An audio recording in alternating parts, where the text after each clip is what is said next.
मंत्री जेपी दलाल ने भी कांग्रेस को आड़े हाथों लिया। उन्होंने कहा कि कांग्रेस के पास ना नीति है ना एजेंडा है और कांग्रेस पूरी तरह से खत्म हो चुकी है। इसके साथ साथ उन्होंने जो विरोध हो रहा है बीजेपी नेताओं का, उस पर भी वो कहा कि कांग्रेस के पास ये आखिरी प्रयास है, विरोध कराना जो है वो कांग्रेस का आखिरी प्रयास है। और अपनी सहयोगी रह चुकी पार्टी जेजेपी को भी उन्होंने निशाने पर लिया और कहा कि हमें दूसरी पार्टियों का समर्थन नहीं चाहिए, हमें जनता का समर्थन चाहिए और हमें जनता का समर्थन मिल रहा है।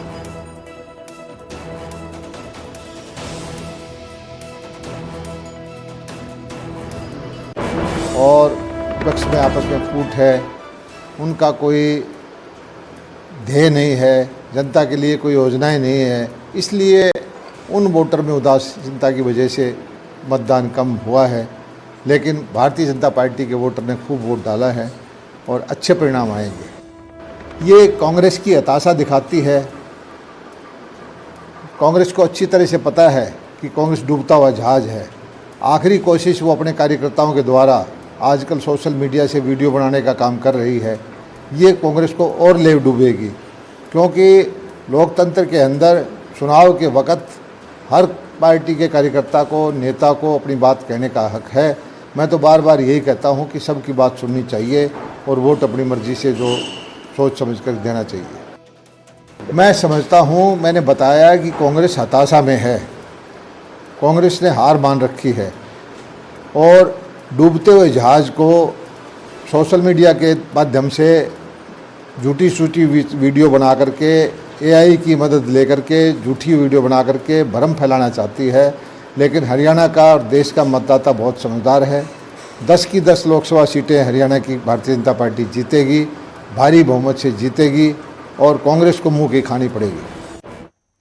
वहीं बीजेपी प्रत्याशी चौधरी धर्मवीर सिंह ने पहली बार अपना विरोध होने पर बयान दिया है। आपको बता दें कि कुछ दिन पहले सिमा गांव में चौधरी धर्मवीर सिंह का विरोध हुआ था। तो उन्होंने कहा कि जो विरोध करने आए युवक थे वो राहुल गांधी द्वारा बनाए गए पदाधिकारी हैं, जिन्होंने अपने नेताओं को दिखाने के लिए विरोध किया।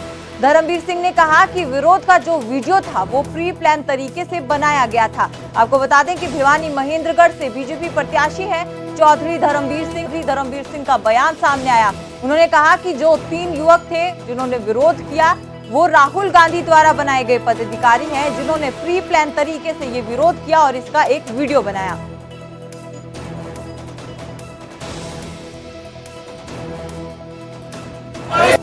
3 लड़के थे, जो कांग्रेस का पदाधिकारी होगा वो कहीं राहुल गांधी ने कुछ बना रखा होगा।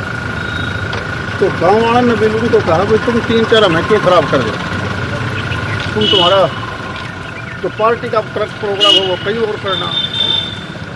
तो इस प्रकार से मुझे लगता है जो प्री प्लान है कि हमें तो वीडियो बनानी है ये दिखाने के लिए। तो गाँव वालों ने ही सबने कंडेम किया कि ये बात अच्छी नहीं है, दारू पी जिस प्रकार से तुम्हारे को भेजा है।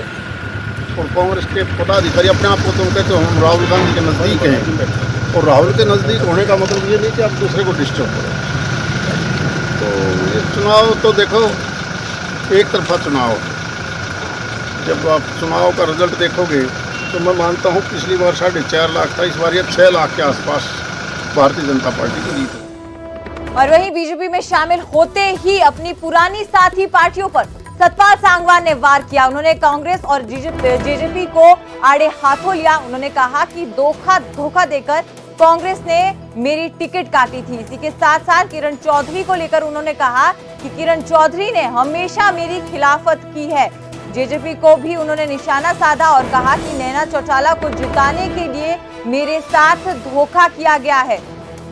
सतपाल सांगवान का बड़ा बयान भी सामने आया। उन्होंने कहा कि चुनाव लड़ने से मैंने संन्यास लिया है, राजनीति से नहीं। आपको बता दें कि 19 अप्रैल को बीजेपी में शामिल हुए थे सतपाल सांगवान।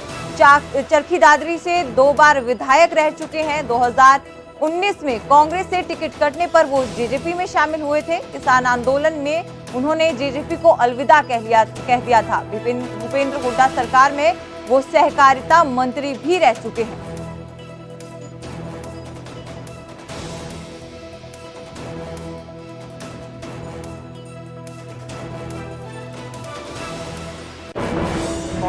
पर मेरे को एक दफ़ा इन पिछली दफ़ा भी धोखा दिया था, और अब भी बोले ज्वाइन कर ले, पाछा देखूँ। आपकी पार्टी ज्वाइन कराने के लिए इन्होंने मेरे को कहा था, उन्होंने मेरी शर्त मान ली, मैंने इनकी शर्त मान ली, कोई समस्या की बात नहीं। अगर बीच का गैप है 3-4 महीने का, अगर दादरी का रंग बदला हुआ नहीं नजर आए तो सतपाल सांगवान चुनाव नहीं लड़ेगा, यह भी कह के चुनाव लड़ने से तो आप संन्यास ले चुके थे, तो अब के जरूरी है मैं लड़ूं, किसे लड़ा दूंगा, तो कौन सा लड़ लिया जब करेगा ये सवाल, तो वही वाली बात। तो मैंने अभी तो आपको ये तो नहीं कहा मैं चुनाव लड़ूंगा, पर मैं अपने किसी आदमी को चुनाव लड़ाऊंगा, इसमें कोई शक नहीं। और जिस पार्टी से चुनाव लड़ा उनने भी मेरे साथ धोखा करा, अपनी माँ जिताने के लिए उनने मेरे साथ धोखा, मैं उनकी माँ को जिताने में कोई कसर नहीं छोड़ी थी।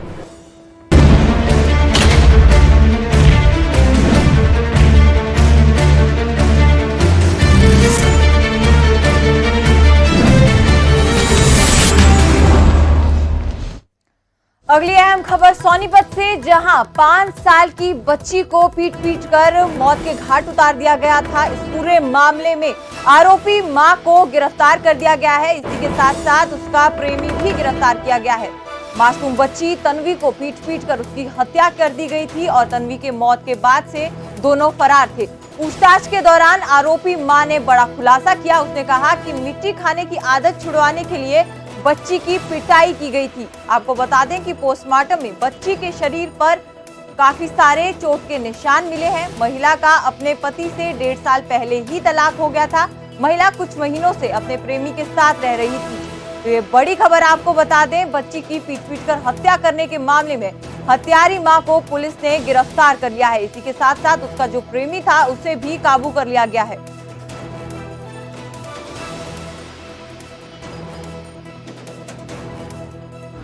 आज हमने रजत को, दोनों को गिरफ्तार किया है, रजत को और रवीना को।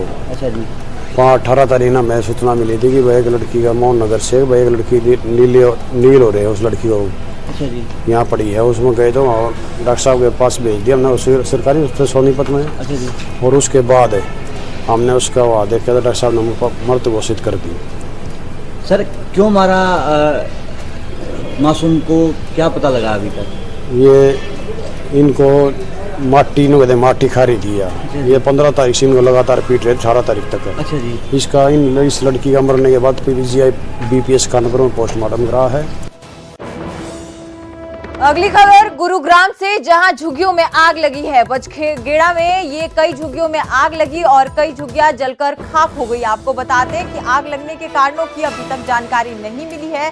लोगों को सुरक्षित झुग्गियों से बाहर निकाल दिया गया था। फायर ब्रिगेड ने आग पर काबू पा लिया। करीब 3.5 एकड़ एरिया में आग लगी है। तो गुरुग्राम से ये बड़ी खबर, जहां झुग्गियों में आग लगी। आग लगने के कारणों का फिलहाल पता नहीं लग पाया है। हम आपको तस्वीरें दिखा रहे हैं। ये काला धुआं निकलता हुआ नजर आ रहा है तस्वीरों में। तो ये झुग्गियों में आग लगी, बजखेड़ा में झुग्गियों में आग लगी। हालांकि किसी भी तरह के जानी नुकसान की खबर नहीं है, क्योंकि लोगों को पहले ही सुरक्षित तरीके से बाहर निकाल दिया गया था। इसके बाद फायर ब्रिगेड ने आग पर काबू पाया। करीब 3.5 एकड़ एरिया में आग लगी है। तो गरीबों का जो ये आशियाना था जलकर खाक हो गया। गुरुग्राम में झुग्गियों में आग लगी।